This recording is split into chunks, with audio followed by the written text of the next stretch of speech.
बिस्मिल्लाहिर्रहमानिर्रहीम। Dear students, welcome to excellence online education. Physics की class में खुशामदीद।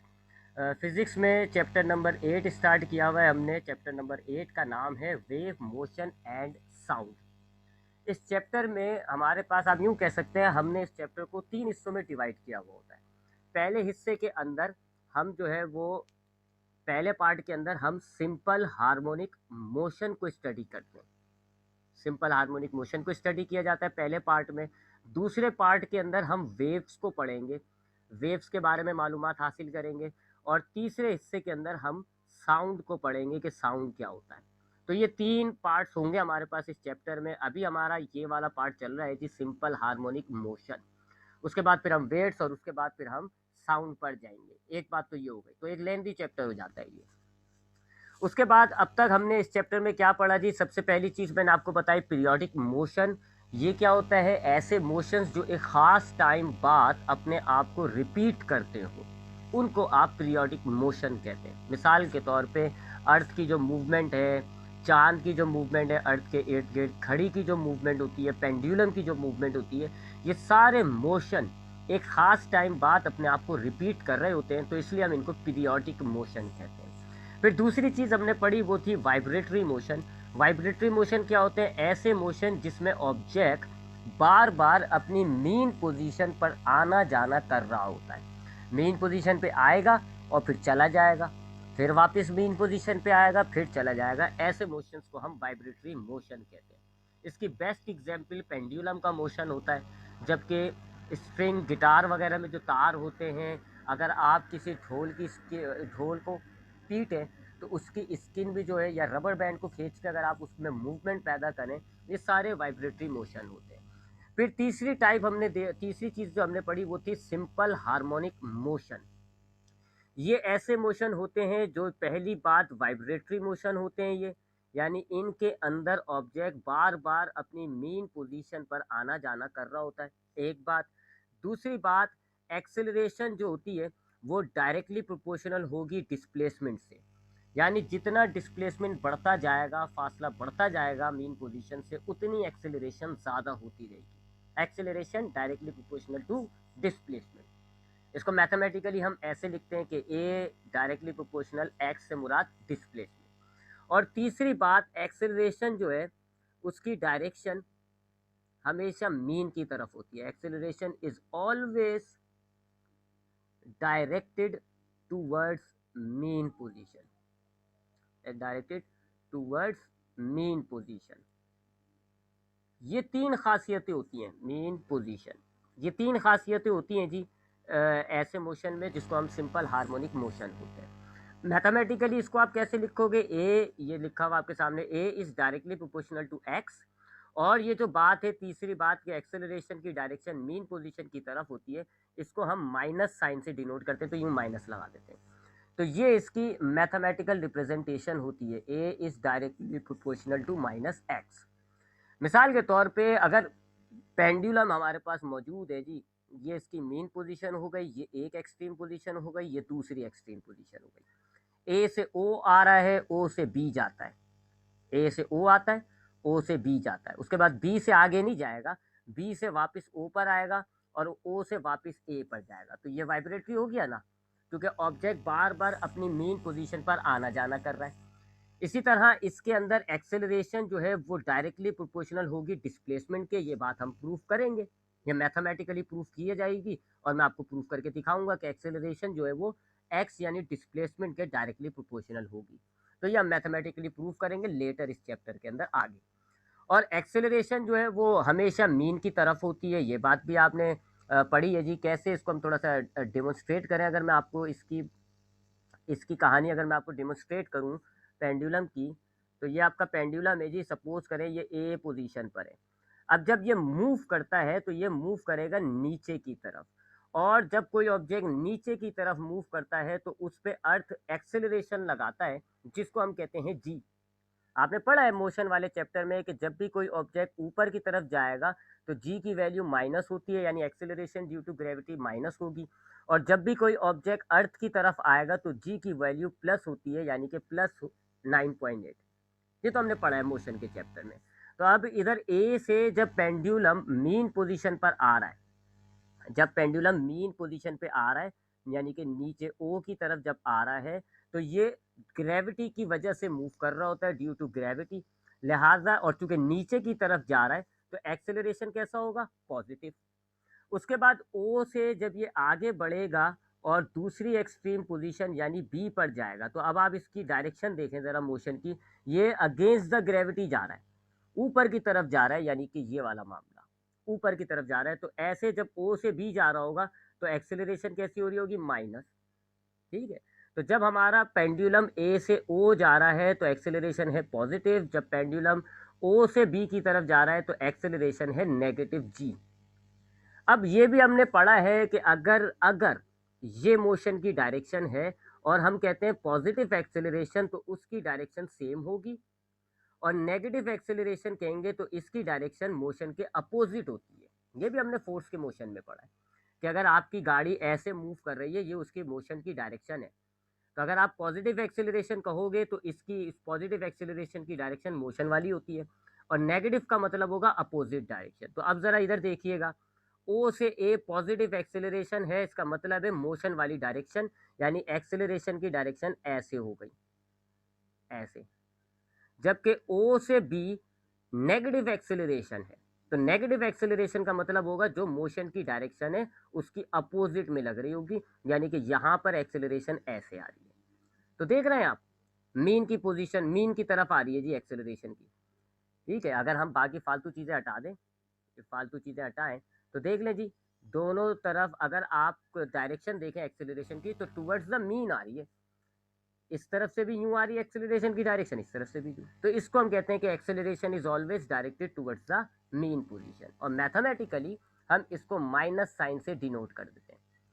तो ये होता है सिंपल हार्मोनिक मोशन, ऐसे मोशन जिनमें ये तीन खूबियां पाई जा रही होती हैं। पहली खूबी कि एक्सेल वाइब्रेटरी मोशन होता है, दूसरी एक्सेलरेशन जो होती है वो डायरेक्टली प्रोपोर्शनल होती है, डायरेक्टली प्रोपोर्शनल होती है किसके? To displacement. और तीसरी बात कि जी एक्सेलरेशन की डायरेक्शन जो है हमेशा मीन की तरफ होती है।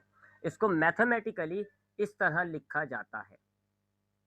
अब हमारे पास सिंपल हार्मोनिक मोशन की तीन एग्जाम्पल हम पढ़ेंगे इस चैप्टर में, और उन तीनों एग्जाम्पल्स को हम साबित करेंगे कि वो सिंपल हार्मोनिक मोशन है।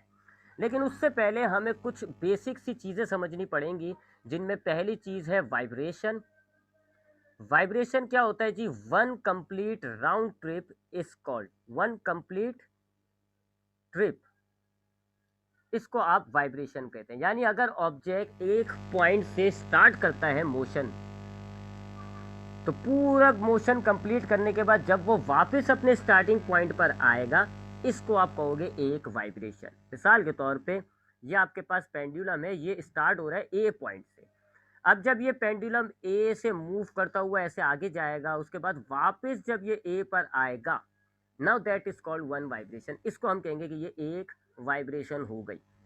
अगर ये ए पर दो दफ़ा आ गया तो आप कहोगे दो वाइब्रेशन हो गई, अगर ए पर तीन दफ़ा आ गया तो ये तीन वाइब्रेशन हो जाती है। तो वाइब्रेशन क्या होती है? जब ऑब्जेक्ट जिस पॉइंट से मूव कर रहा है पूरा मोशन करने के बाद वापस अपने स्टार्टिंग पॉइंट पर आ जाएगा, इसको कहेंगे आप ये एक कंप्लीट ट्रिप हो गई, and that is one vibration. एक वाइब्रेशन में जितना टाइम लगाया जाता है, एक वाइब्रेशन में जितना टाइम लग रहा है, उसको आप कहते हो time period. Time required for one vibration, time required for one vibration.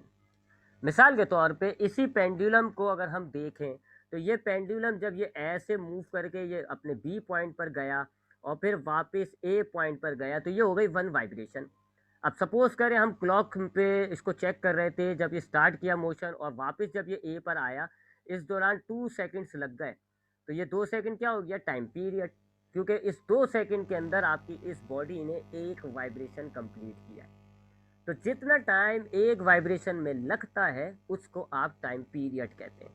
Time period के हमारे पास बेतहाशा फॉर्मूले हैं, जिनमें से कुछ बेसिक फॉर्मूले आपको याद रखने होंगे। पहला formula T is equal to 1/f।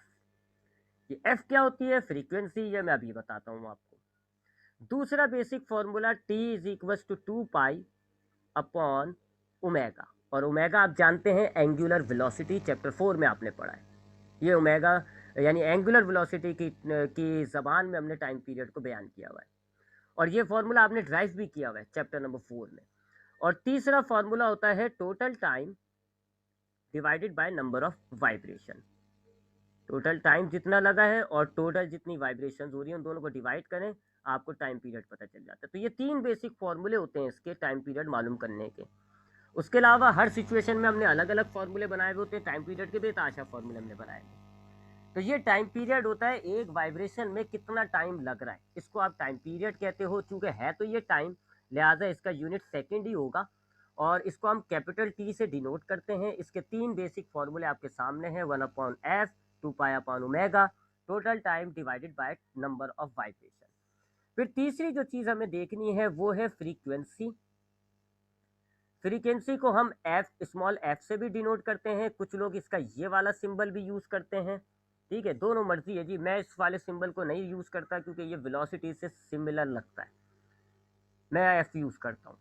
अब फ्रीक्वेंसी क्या होती है? Number of vibrations in 1 second.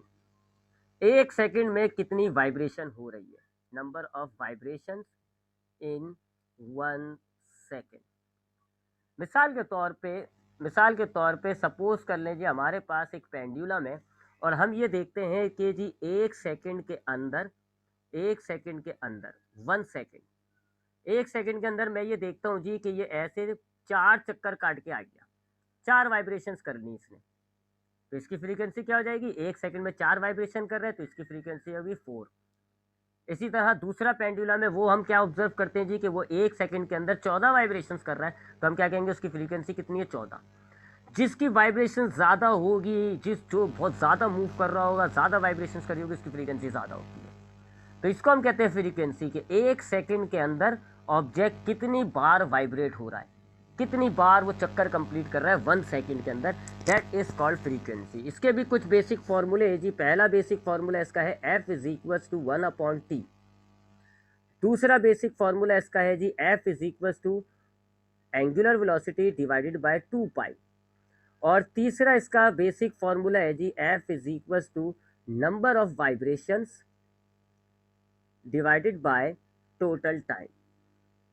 अगर आपने गौर किया हो तो ये सारे टाइम के फॉर्मूले हैं, टाइम पीरियड के, लेकिन रेसिप्रोकल किए हुए। देख लें आप, टाइम पीरियड के और फ्रीक्वेंसी के फॉर्मूले सेम है, बस रेसिप्रोकल किया हुआ है, क्योंकि ये एक दूसरे की रेसिप्रोकल होती है। ठीक है, तो एक के फॉर्मूले याद करो, दूसरे के ऑटोमेटिकली याद हो जाते हैं। इसका यूनिट्स जो होता है, इसका जो यूनिट है वो हम कहते हैं हर्ट्ज। हर्ट्ज से होता है और उसका सिंबल यूज किया जाता है HZ, ये इसका यूनिट होता है। 4 हर्ट्ज, 5 हर्ट्ज, 6 हर्ट्ज। तो अगर मैं आपसे कहता हूँ कि एक गिटार का स्ट्रिंग है वो 6 हर्ट्ज से 6 हर्ट्ज उसकी फ्रीक्वेंसी है, 6 हर्ट्ज जो है इसकी फ्रीक्वेंसी, इसका मतलब क्या होगा कि वो एक सेकंड के अंदर 6 वाइब्रेशंस कर रहा है, एक सेकंड के अंदर 6 बार चक्कर लगा के आ रहा है, तो हम कहेंगे उसकी फ्रीक्वेंसी 6 है। तो ये 3 बेसिक चीज़ें थी जो हमें आगे के टॉपिक के लिए समझनी थी, वाइब्रेशन, टाइम पीरियड, फ्रीक्वेंसी। अब वापस इस तरफ आते हैं सिंपल हार्मोनिक मोशन की तरफ। क्या होते हैं जी सिंपल हार्मोनिक मोशन? ऐसे मोशन जो वाइब्रेटरी हो, जिनका एक्सेलरेशन डिस्प्लेसमेंट से डायरेक्टली प्रोपोर्शनल हो, और जिनमें एक्सेलरेशन की डायरेक्शन मीन की तरफ हो, ऐसे मोशन को हम सिंपल हार्मोनिक मोशन कहते हैं। इसकी जो पहली एग्जाम्पल हम कंसीडर करेंगे, द फर्स्ट एग्जाम्पल इज, जो फर्स्ट एग्जाम्पल हम ले रहे हैं वो है motion of projection of particle in uniform circular motion. ये टर्म आपने सुना है जी, यूनिफॉर्म सर्कुलर मोशन, उससे रिलेट आ रहा है। Motion of projection of particle moving in uniform circular motion. ये टॉपिक इंपॉर्टेंट होता है, पेपर पॉइंट ऑफ व्यू से बहुत आता है जी, इसलिए इसको ज़रा गौर से सुनिएगा। Motion of projection of particle in uniform circular motion, such type of motion is simple harmonic, we have to prove that. हमने पढ़ा है जी चैप्टर नंबर 4 में यूनिफॉर्म सर्कुलर मोशंस को। यूनिफॉर्म सर्कुलर मोशंस क्या होते हैं जी? ऐसे मोशंस जिनमें ऑब्जेक्ट जो है वो एक गोल दायरे में घूम रहा होता है, और उसकी जो रफ्तार होती है वो फिक्स होती है।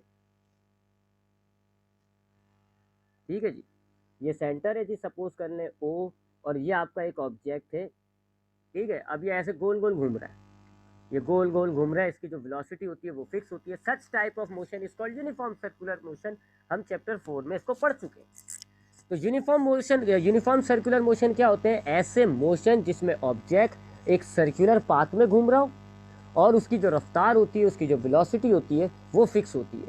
ऐसे मोशन को हम कहते हैं यूनिफॉर्म सर्कुलर मोशन। अब ये क्या लिखा हुआ है? Motion of projection of particle. Projection मतलब होता है साया।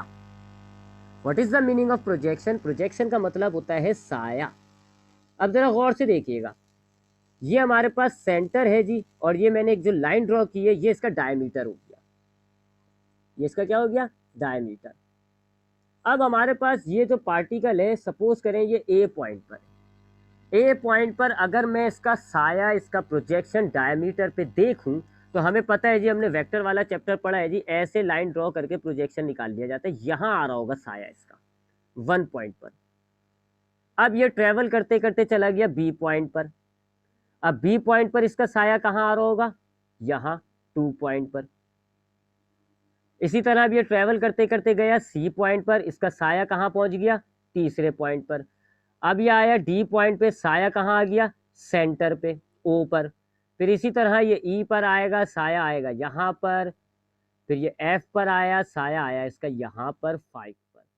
क्या ऑब्जर्व कर लो, हम ऑब्जर्व ये कर रहे हैं कि हमारा ये जो पार्टिकल जो कि एक गोल दायरे में घूम रहा है, जैसे जैसे ये गोल दायरे में आगे बढ़ता जा रहा है, इसका जो साया है डायमीटर में ऐसे मूव कर रहा है, ऐसे जा रहा है। सही कह रहा हूँ ना? देखिए जी, अब पॉइंटर से दिखाते हैं हम इसको। हमारा ये पार्टिकल ए पे था, ए से ये बी, बी से सी, डी, ई, एफ, ये ऐसे गोल घूमा, और इसका साया कैसे मूव कर रहा है? देखें ये 1 2 3 4 5 6, यानी ऐसे मूव कर रहा है। ठीक है, तो हम क्या देखते हैं कि अगर हमारा सर्कुलर मोशन में कोई पार्टिकल घूम रहा है, उसका अगर एक साया बन रहा होगा डायमीटर पे, तो वो लेफ्ट की तरफ जा रहा है। अब हम नीचे की तरफ आते हैं, यहाँ पर एफ पर आया, इसका साया कहाँ पर पहुंचा हुआ है? 5 पर। अब यही पार्टिकल घूमते घूमते घूमते घूमते यहाँ पर आ गया, सपोज करें जी पर। अब इसका साया कहाँ होगा? यहाँ पर होगा। ठीक है, अब मैं इसको ब्लू पॉइंट, इसको ग्रीन पॉइंट से बनाऊंगा, यहाँ होगा इसका साया। उसके बाद ये पॉइंट एफ पर, जी के बाद एफ पर आया, अब इसका साया कहाँ होगा? यहाँ पर। फिर एफ के बाद आई, साया कहाँ होगा? यहाँ पर। जे, साया कहाँ होगा? यहाँ पर सेंटर पे। फिर के, साया यहाँ पर। अब आप क्या ऑब्जर्व कर रहे हो? अगर नीचे वाले हाफ में आपका पार्टिकल मूव कर रहा है ऐसे, तो अब आपका साया डायमीटर पे तो है, लेकिन टुवर्ड्स द राइट मूव कर रहा है। सही कह रहा हूँ ना? देखो, ये पार्टिकल आपका ऐसे नीचे की तरफ जा रहा है, यूं घूम रहा है गोल गोल, और इसका जो प्रोजेक्शन है, अब वो आपको डायमीटर पे तो मिल रहा है, लेकिन वो ऐसे जा रहा है। तो हमारे पास अगर ये सर्कुलर मोशन है, पार्टिकल यहाँ से यहाँ तक ऐसे मूव करता है, तो इसका जो प्रोजेक्शन है वो ऐसे जा रहा है। उसके बाद पार्टिकल रुकता तो नहीं है, पार्टिकल तो गोल घूमता रहेगा। अब पार्टिकल जब निचले हाफ में घूम रहा है, ऐसे घूम रहा है, तो इसका प्रोजेक्शन ऐसे जा रहा है। अब जरा पूरे मोशन में प्रोजेक्शन का मोशन देखो, वाइब्रेट हो रहा है, लेफ्ट जा रहा है, फिर राइट जा रहा है, फिर लेफ्ट जा रहा है, फिर राइट जा रहा है। जितना ऑब्जेक्ट गोल घूमता रहेगा, उसका projection left right, left right, ये वाइब्रेशन हुई ना। बार बार मेन पोजीशन इसमें ये है ओ, बार बार इसका जो प्रोजेक्शन है वो वाइब्रेट कर रहा है। सो यूनिफॉर्म सर्कुलर मोशन में जो पार्टिकल का प्रोजेक्शन होता है वो वाइब्रेट हो रहा होता है। यही हमारे पास वर्डिंग है, motion of projection of particle. तो हम क्या देखते हैं कि अगर हमारे पास कोई भी ऑब्जेक्ट एक यूनिफॉर्म सर्कुलर मोशन के अंदर होता है, और अगर हम डायमीटर पे उसका एक साया बना लें, डायमीटर पे उसका साया ऑब्जर्व कर रहे हो, तो डायमीटर में उसका जो साया है यानी कि प्रोजेक्शन डायमीटर पे वाइब्रेट कर रहा होता है। पहले लेफ्ट पे जाएगा, फिर राइट पे जाएगा, फिर लेफ्ट पे जाएगा, ये राइट पे जाएगा। तो हमने क्या ऑब्जर्व किया कि projection of particle along diameter, diameter पे जो पार्टिकल का प्रोजेक्शन आ रहा है वो वाइब्रेट हो रहा है, इज वाइब्रेटिंग, वो वाइब्रेट हो रहा है। सिंपल हार्मोनिक मोशन की पहली कंडीशन पूरी हो गई। तो ये जो प्रोजेक्शन है ये डायमीटर पे वाइब्रेट कर रहा है। पहली कंडीशन पूरी हो गई ना। अब हम दूसरी कंडीशन पर आएंगे। अगर आपको कोई सवाल है तो अभी आप पूछ सकते हो।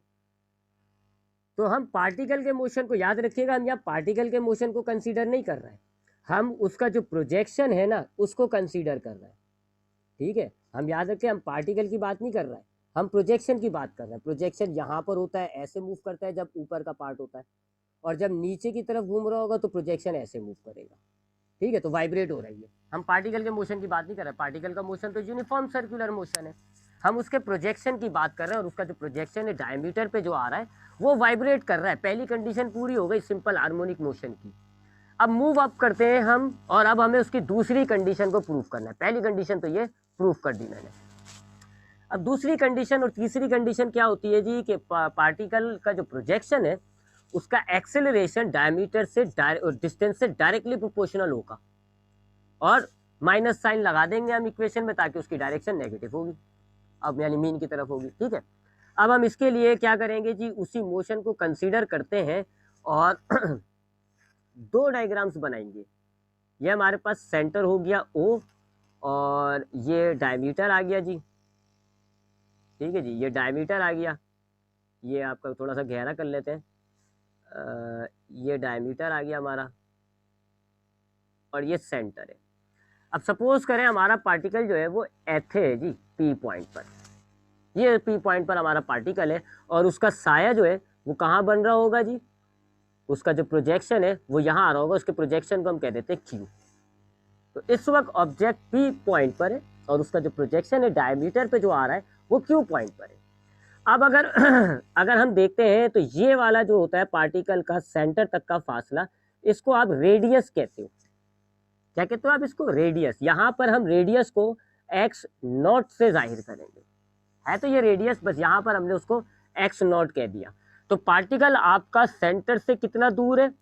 जितना रेडियस होता है सर्किल का, और यहाँ हम रेडियस को x नॉट कह रहे हैं। लिख लेते हैं इस बात को कि रेडियस को हम यहाँ पर x नॉट कहेंगे, जबकि ये जो डिस्टेंस है पार्टिकल का सेंटर से, इसको हम x कह लेते हैं, और सेंटर से जो एंगल बन रहा होता है उसको आप कहते हो थीटा। ये हमने पहली डायग्राम बनाई कि हमारे पास जो पार्टिकल है P पॉइंट पर है, और उसका जो प्रोजेक्शन है वो Q पॉइंट पर है। पार्टिकल सेंटर से कितना दूर है? रेडियस, जिसको हमने x नॉट कहा हुआ है, जबकि Q का डिस्टेंस कितना है, प्रोजेक्शन का डिस्टेंस कितना है, x। तो हमारे पास पार्टिकल डिस्टेंस कितना आ गया? पार्टिकल का जो डिस्टेंस है वो हमारे पास है रेडियस के बराबर, जिसको आप x नॉट कहते हो, जबकि प्रोजेक्शन का जो डिस्टेंस आ रहा है हमारे पास, उसको हमने किससे रिप्रेजेंट किया हुआ है? x से। ठीक है जी, और थीटा हमारे पास पता है जी कि ये थीटा होता है। अब जरा यहाँ पर हम कॉस थीटा निकाल लेते हैं। एक चीज हमें चाहिए होगी, आगे से हम पहले से ही निकाल लेते हैं। कॉस थीटा का रेशियो निकालते हैं जी जरा। कॉस थीटा होता है जी बेस डिवाइडेड बाय हाइपोटेन्यूज। अब ये आपके पास ट्रायंगल है जी, इसमें बेस ये x है और हाइपोटेन्यूज आपके पास x नॉट है, तो आपके पास कॉस थीटा क्या आ रहा है? x divided by x not. ये हमने पहले से कॉस थीटा निकाल लिया, हमें इक्वेशन में आगे चाहिए होगा, हमने पहले से कर लिया। चले जी आगे बढ़ते हैं। ये तो एक डायग्राम हमने कंसीडर की जिससे हमने x का रेशियो, कॉस थीटा का रेशियो निकाल लिया। अब दोबारा हम इसी डायग्राम को ले लेते हैं। ये बहुत बड़ी हो गई जी सर्किल। ये हमारे पास डायग्राम आ गई जी अगेन, और ये उसका डायमीटर आ गया, ये इसका डायमीटर आ गया, ये उसका सेंटर है जी O। पार्टिकल आपका P पॉइंट पर है, उसका जो प्रोजेक्शन है वो आ गया ये Q पॉइंट पर। ठीक है, ये हमने वही उसी मोशन लिया। अब मैं यहाँ कर रहा, डायग्राम गंदी जाती इसलिए मैंने एक अलग डायग्राम ले ली। अब हम जानते हैं कि जब एक ऑब्जेक्ट सर्किल के अंदर मूव कर रहा होता है तो उस पर एक एक्सेलरेशन लग रही होती है जिसकी डायरेक्शन सेंटर की तरफ होती है ऐसे, और इस एक्सेलरेशन को आप कहते हो सेंट्रीपिटल एक्सेलरेशन। चैप्टर 4, जब आपका ऑब्जेक्ट पार्टिकल सर्कुलर मोशन में होता है तो उसमें जो एक्सेलरेशन लग रही होती है, सेंटर लगा रहा होता है, that acceleration is called centripetal acceleration denoted by AC। ये AC हो गई। अब अगर आप इस AC के कंपोनेंट्स बनाएं, आप जानते हैं वेक्टर के दो कंपोनेंट्स बनाए जा सकते हैं, तो इसका एक कंपोनेंट हो जाएगा ये वाला, इसको आप कहोगे ये हॉरिजॉन्टल कंपोनेंट है, और एक कंपोनेंट हो जाएगा ये वाला, कहाँ है ये पॉइंटर, हाँ ये वाला, इसको आप कहोगे वर्टिकल कंपोनेंट। वर्टिकल कंपोनेंट हमारे लिए बेकार है, मैं लिख भी नहीं रहा। तो अब आपके पास जो पार्टिकल है उसको कौन सी एक्सेलरेशन मिल रही है, पार्टिकल को AC, जबकि प्रोजेक्शन को कौन सी एक्सेलरेशन मिल रही है, AX, और AX असल में सेंट्रीपिटल एक्सेलरेशन का हॉरिजॉन्टल कंपोनेंट है। तो हमारे पास पार्टिकल के पास कौन सी एक्सेलरेशन है, पार्टिकल की एक्सेलरेशन आपके पास कौन सी है, AC, जबकि प्रोजेक्शन की एक्सेलरेशन कौन सी है, प्रोजेक्शन की एक्सेलरेशन जो है वो AX है, जो कि डायग्राम के मुताबिक सेंट्रीपिटल एक्सेलरेशन का हॉरिजॉन्टल कंपोनेंट है। तो सेंट्रीपिटल एक्सेलरेशन का हॉरिजॉन्टल कंपोनेंट कैसे निकालोगे आप, AC cos थीटा, ये भी आपने पढ़ा है चैप्टर में, हॉरिजॉन्टल कंपोनेंट cos थीटा से निकलता है। ठीक, तो अब तक हमने क्या देखा कि हमारे पार्टिकल जो है उसके पास डिस्प्लेसमेंट कौन सा है, x0 विच इज रेडियस, और जो प्रोजेक्शन है उसके पास डिस्प्लेसमेंट कौन सा है, x। cos थीटा क्या निकलता है, x अपॉन x0। उसके बाद हमने देखा कि हमारा जो पार्टिकल है उसके पास एक्सेलरेशन है सेंट्रीपिटल एक्सेलरेशन, और जो प्रोजेक्शन है उसके पास एक्सेलरेशन है AX के नाम से, which is the horizontal component of centripetal acceleration, यानी कि AC cos थीटा। ठीक है जी, अब आते हैं असल डेरिवेशन की तरफ। एक्सेलरेशन का फॉर्मूला होता है सेंट्रीपिटल एक्सेलरेशन का v² डिवाइडेड बाय r, और चैप्टर 4 में हमने देखा है कि v जो होता है उसका फॉर्मूला होता है r ओमेगा, जिस चैप्टर 4 में हमने देखा भी है, उसको ड्राइव भी किया है। ठीक है, तो इस फॉर्मूले को AC की फॉर्मूले में पुट कर दें तो v की जगह आ गया r ओमेगा, और ये होल स्क्वायर कर दिया हमने डिवाइडेड बाय r। ठीक है जी, ये फॉर्मूला आपने डाल दिया, v का r ओमेगा डाल दिया आपने। आगे बढ़ते हैं जी। अब चूंकि हमारे पास यहाँ पर रेडियस जो है वो x0 की फॉर्म में है, ये देखें रेडियस आपके पास किस फॉर्म में, x0, यानी रेडियस को आप x0 कह रहे हैं, लिहाजा इस रेडियस की जगह हम x0 लिख देते हैं ओमेगा, और ये स्क्वायर आपने दोनों को दे दिया, डिवाइडेड बाय नीचे भी रेडियस है तो आपने x0 कर दिया, लिहाजा आपने क्या किया, यहाँ पर रेडियस को x0 लिख दिया, क्योंकि आपने यहाँ रेडियस को x0 कहा हुआ है। अब क्या होगा जी, ये आपका एक x0 पावर से कट जाएगा, आपके पास बचा AC is equal to x0 omega square. ठीक है जी, ये आपके पास एक्सेलरेशन आ रही है, सेंट्रीपिटल एक्सेलरेशन। ठीक है जी, आगे बढ़ते हैं। ये हमारे पास AC आ रही है, इसकी वैल्यू को नोट कर लें। अब आते हैं AX की तरफ, इस पर प्रोजेक्शन का जो एक्सेलरेशन है वो क्या है जी, AX which is equal to AC cos theta, ये जी प्रोजेक्शन का एक्सेलरेशन। अब आपने AC निकालना है, ये देखें जी, ये निकाला हुआ आपने कितना, x0 ओमेगा स्क्वायर, जबकि cos थीटा भी आपने निकाला हुआ है कितना, ये रहा x अपॉन x0, दोनों वैल्यूज डाल देते हैं। तो AC कितना है हमारे पास, x0, ओहो, AC हमारे पास कितना है जी, x0 ओमेगा स्क्वायर, जबकि cos थीटा हमारे पास कितना है जी, x अपॉन x0। ठीक है जी, चेक कर लें, AC आपके पास x अपॉन x0 है, और AC आपके पास ये आ गया, दोनों वैल्यूज आपने डाल दी जी। ठीक है, ऊपर वैल्यूज आपके पास मौजूद है। ठीक है, मैं चाहूँ तो चले मैं यहाँ पे भी लिख देता हूँ कि AC हमने कैसे रिप्लेस किया है, x0 ओमेगा स्क्वायर से, और cos थीटा को हमने रिप्लेस कर दिया किससे, x अपॉन x0 से। अब हम यहाँ थोड़ा सा कैंसिल करते हैं जी, x0 से x0 कट गया, क्या बचा आपके पास, AX is equal to omega square x। ठीक है जी, AX is equal to omega square x। अब यहाँ पर इस इक्वेशन में हम माइनस साइन डाल देंगे। माइनस साइन हम क्यों डाल रहे हैं, क्योंकि नेगेटिव साइन आपका यूँ डाला जा रहा है कि जो एक्सेलरेशन की डायरेक्शन है वो मोशन के अपोजिट होगी, वही मीन की तरफ होगी, इज डायरेक्टेड टूवर्ड्स मीन। चूँकि यहाँ पर आपके पास एक्सेलरेशन की डायरेक्शन जो है वो मीन की तरफ होती है, वही आपको रीज़न बता चुका हूँ, जैसे जैसे ये आपके मीन की तरफ जाएगा, मीन से आगे जाएगा, एक्सेलरेशन जो है वो नेगेटिव हो जाएगी, क्योंकि रफ्तार कम होती जा रही है। खुद सोचे ज़रा इस डायग्राम में, अगर नीचे दिखा देता हूँ मैं आपको, टाइम वैसे तो कम रहेगा, ये देखें, यहाँ देख लेते हैं इस चीज़ को, ये हमारे पास डायमीटर है जी। अब जैसे जैसे आपका यहाँ मीन पोजीशन पे ना वेलोसिटी मैक्सिमम होती है, जबकि आखिरों पे एंड के हिस्सों पे वेलोसिटी जो है वो 0 होती है। ठीक है, अब आपका प्रोजेक्शन ऐसे जा रहा है, ऐसे जा रहा है, तो जैसे जाता जा रहा है देखें वेलोसिटी कम होती जा रही है ना, मैक्सिमम पे अब आपका प्रोजेक्शन यूँ जा रहा है जी इस तरफ, तो आपकी वेलोसिटी जो होगी प्रोजेक्शन की वो कम कम होते होते होते होते एंड में 0 आएगी, यानी कि वेलोसिटी क्या हो रही है, डिक्रीज हो रही है। और जब वेलोसिटी कम होती है तो नेगेटिव एक्सेलरेशन लगता है, और नेगेटिव एक्सेलरेशन का मतलब है उसकी डायरेक्शन मोशन की डायरेक्शन से अपोजिट होगी। इसी तरह इस तरफ का मोशन देख लें, यहाँ का, यहाँ से इस तरफ जा रहा है, तो अब आपका पार्टिकल जब यूं जा रहा होगा तो इधर भी देखें आप वेलोसिटी कम हो रही है, मैक्सिमम से 0 हो रही है, यानी कि वेलोसिटी कम हो रही है। और जब वेलोसिटी कम होती है तो एक्सेलरेशन नेगेटिव होता है, और जब नेगेटिव एक्सेलरेशन होता है उसकी डायरेक्शन अपोजिट होती है। तो देख ले जी, एक्सेलरेशन की डायरेक्शन हमेशा मीन की तरफ आती है।